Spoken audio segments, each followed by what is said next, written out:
पंतांचा दसरा, श्रीमंतांची दिवाळी आणि विस्कटलेल्या जिंदगीची करुण होळी बाबा.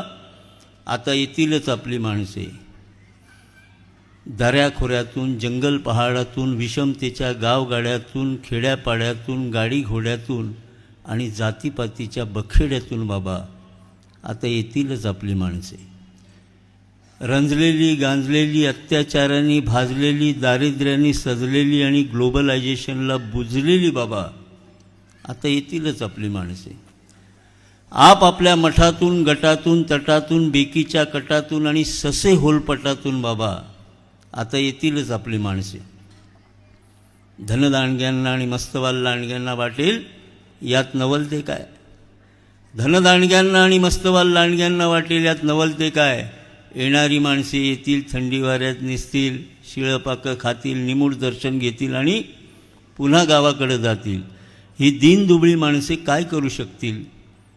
थकतील, विकतील, झुकतील, नाहीतर आयुष्याला मुकतील. हे तर जातिवंत गुलाम गुलाम करतील काम, गाळतील घाम, ओकतील रक्त आणि झिजतील फक्त. झालंच तर भिंती रंगवतील, पोस्टर चिटकवतील, बॅनर अडकवतील, मोर्चा काढतील, नाहीतर गोळीबारात शहीद होतील. असं जे समजतात त्यांनी भ्रमात राहू नये सर्व काळ, कारण ते सांगता आहेत तो झाला आहे भूतकाळ. आता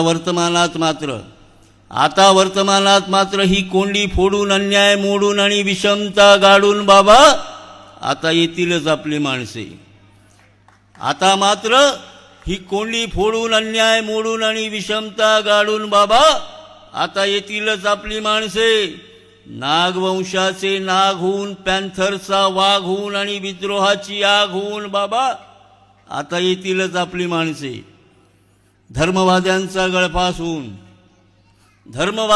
गळफास होऊन, समतेचा ध्यास घेऊन आणि बुद्धाचा श्वास होऊन बाबा आता येतीलच आपली माणसे.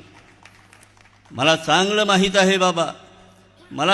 माहीत आहे बाबा अशा वेळी तू चैत्यभूमीच्या घुमटावर ताठ उभा राहून त्यांना आगेकूच करण्याचा आदेश देशील. मग आपली माणसे समुद्र गिळंकृत करतील, आभाळ कवेत घेतील, सूर्याला मुठीत आवळतील आणि चांदण्यांना जमिनीवर आणतील. मग आपली माणसे समुद्र गिळंकृत करतील, आभाळ कवेत घेतील, सूर्याला मुठीत आवळतील आणि चांदण्यांना जमिनीवर आणतील. तो दिवस अगदी जवळ येऊन ठेपला आहे बाबा. आता येतीलच आपली माणसे बाबा, आता येतीलच आपली माणसे. धन्यवाद.